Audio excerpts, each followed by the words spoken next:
There comes a time in life when everything feels cold and heavy inside, when even your strongest determination fades.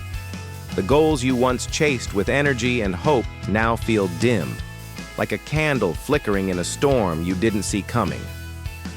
You look around at what's left. Dreams that didn't work out, habits you couldn't hold on to, routines that once felt solid but have now crumbled.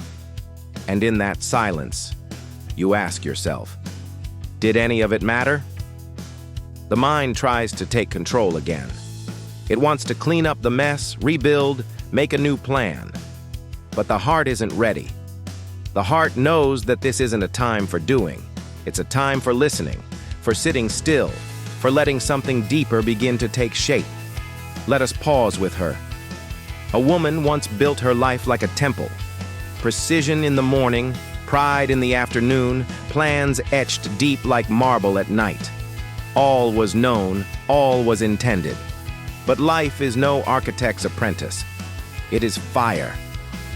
One dry season, when the rains forgot her name, her temple burned. Stone cracked, timbers curled, and she, yes, she, returned not to rebuild, but to sit in the ashes. For she sensed somehow that rebuilding the same would be betrayal. And there, where nothing remained of her former self, a vine crept upward.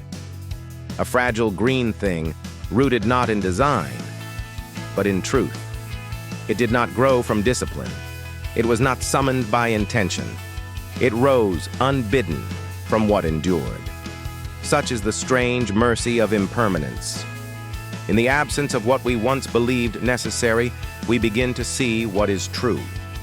Not chosen, but revealed. Not built, but born. Therein lies the final wisdom of habit, not in the act of mastery, but in the moment of surrender. When all our striving yields to silence, when effort bows before endurance, when we stop chasing purpose and instead wait, watch, listen. Then, like the phoenix from flame or the seed from char, we are chosen. To become is not always to plan. Sometimes it is to survive, to emerge not grander but truer, to carry forward not a blueprint but a scar, and in that scar to cradle something holy. So, dear listener, ask not what you must do now, but what in you has quietly survived the fire. What humble vine grows green in the rubble? What voice once ignored now rings clear? The journey is not over, but it is no longer yours to force.